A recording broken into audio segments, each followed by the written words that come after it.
નમસ્કાર, હું એનડી વાળા, જિલ્લા યુવા વિકાસ અધિકારી જુનાગઢ. ગુજરાત સરકારના રમતગમત યુવા અને સાંસ્કૃતિક પ્રવૃત્તિ વિભાગ ગાંધીનગર દ્વારા આયોજિત અને જિલ્લા વહીવટીતંત્ર જુનાગઢ સંચાલિત 39મી અખિલ ગુજરાત ગિરનાર આરોહણ અવરોહણ સ્પર્ધાનું આયોજન આગામી 5મી જાન્યુઆરી 2025ના રોજ કરવામાં આવેલ છે. આ સ્પર્ધામાં સમગ્ર ગુજરાત રાજ્યના 22 જેટલા જિલ્લાઓમાંથી સ્પર્ધકોએ ભાગ લીધો છે.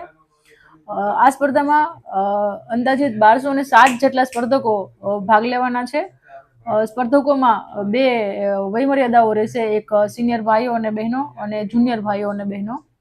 આ સ્પર્ધા માટે 4 તારીખથી જ સ્પર્ધકો ભવનાથ તળાટી ખાતે આવી જનાર હોય અને સમગ્ર સ્પર્ધકો માટે રહેવાની વ્યવસ્થા ગુજરાત સરકારશ્રી દ્વારા પણ કરવામાં આવેલી હોય.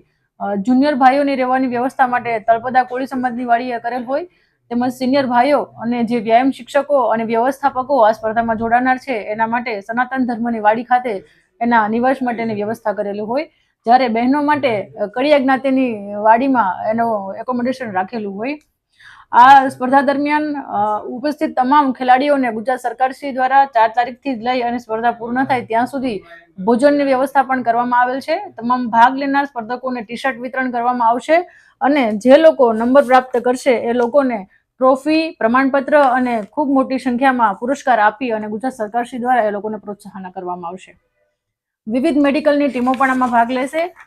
સ્પર્ધાના રૂટ ઉપર પણ આ મેડિકલની ટીમો કામ કરશે અને નીચે જ્યાં આપણું પ્રસ્થાન અને ફિનિશિંગ રેખા છે ત્યાં પણ ખૂબ મોટા પ્રમાણમાં મેડિકલની ટીમ ઉપસ્થિત રહી અને આવનાર સ્પર્ધકોને કોઈ તકલીફ ન પડે અને ખૂબ સારી સુવિધા મળી રહે એ માટે વિવિધ કમિટીઓની રચના કરી અને આ સ્પર્ધાને સફળ બનાવવા માટે વહીવટી તંત્ર દ્વારા જહેમત ઉઠાવવામાં આવી રહી છે.